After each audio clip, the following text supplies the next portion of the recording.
Welcome to Naturally Vita. I'm Aveeta and today it's all about Italian cuisine. First on the menu, tiramisu, mushroom burrata lasagna, a Neapolitan style pizza, cannoli, focaccia, and with it we'll make a prosciutto burrata sandwich and biscotti. Enjoy. Let's begin by making tiramisu. Start by brewing 2 cups or 480 ml of espresso or strong dark roast coffee. In a large heat-proof bowl, add 6 large egg yolks, half a cup plus 2 tablespoons of sugar, and whisk. Place this bowl over simmering water.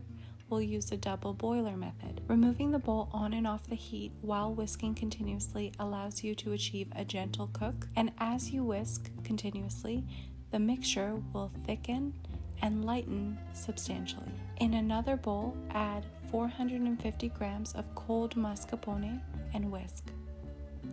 Add in 3 tablespoons of coffee-flavored liqueur like Tia Maria, your egg sugar mixture, and vanilla extract. Whisk to combine thoroughly. Be sure not to over-whisk, otherwise it'll be grainy.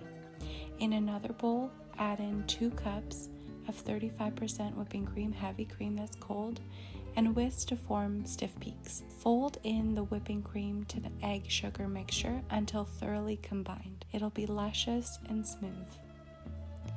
Add 3 tablespoons of coffee-flavored liqueur to your cold coffee. Dip ladyfingers. These are ones that I've purchased at the Bottega. They're more crisp. There's also a cakey version, but I prefer the more crisp version. You can also make it yourself if you'd like. Dip the ladyfingers in the coffee and lay them in a single layer on your serving dish. Add half of your mascarpone mixture, followed by another layer of soaked ladyfingers, and finish with the final layer of mascarpone. You'll want to refrigerate this overnight so everything melds in flavor and it softens. The next day, top it generously with raw cacao powder, and you have just made the most luscious dessert, tiramisu. Respectfully, the authentic recipe uses raw eggs, but this version is adapted to cater to those who prefer an alternative.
Our next dish is lasagna.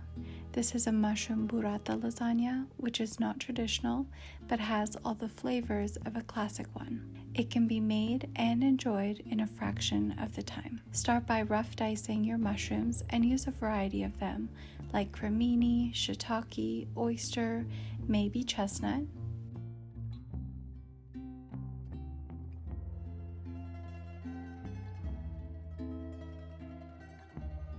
Saute your onions in olive or avocado oil.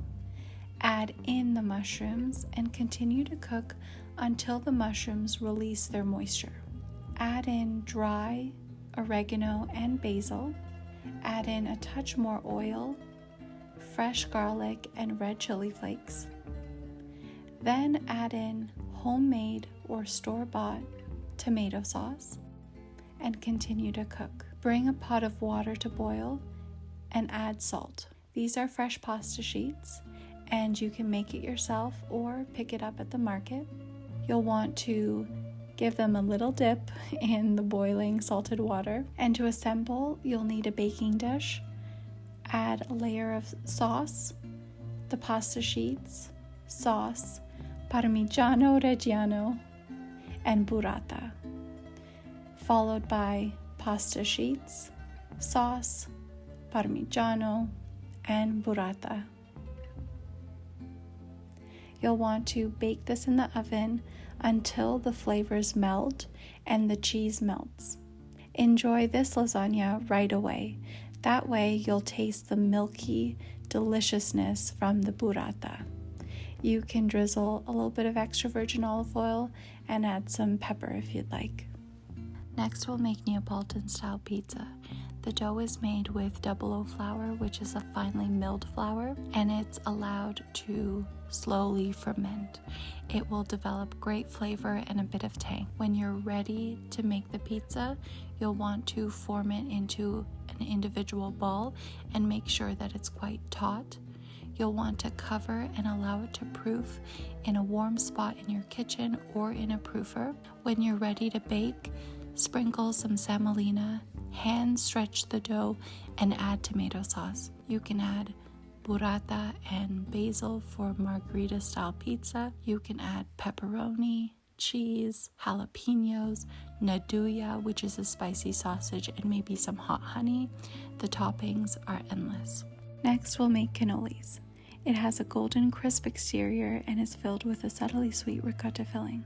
The dough comes together in a food processor, is allowed to rest, then rolled thin. Purchasing cannoli molds makes this process easier for you, and we'll wrap the dough around the mold, fry it in some oil. We'll then make a ricotta filling using strained high-quality ricotta, and for the toppings, you can put candied orange peels, mini chocolate chips, or crushed pistachios, or just a dusting of powdered sugar. The complete recipe is linked below in the description box and can be found on naturallyaveeta.com.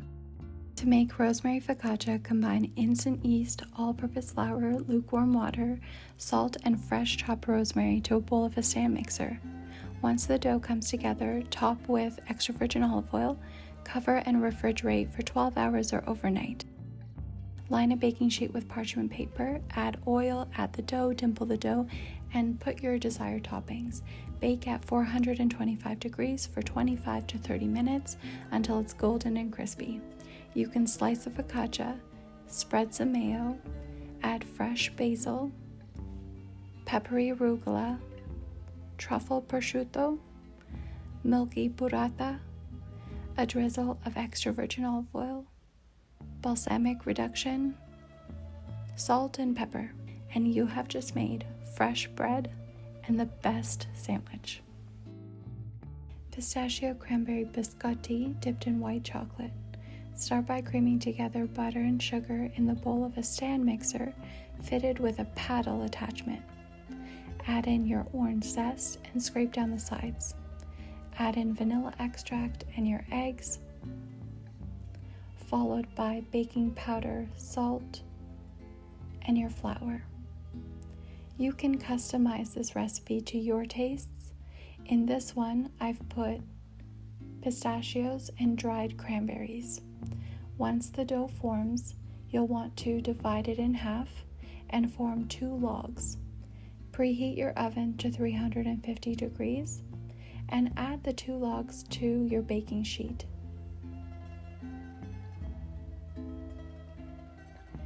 The first bake will be for 30 minutes or until the biscotti is golden.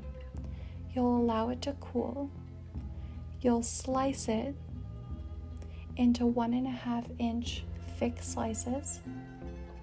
You'll want to bake it again for an additional 10 minutes. Flip, then bake it for another 10 minutes or until the biscotti is golden brown and crisp. You'll allow it to cool completely on a wire rack, then dip in melted white chocolate with orange zest. You can melt the white chocolate in a double boiler.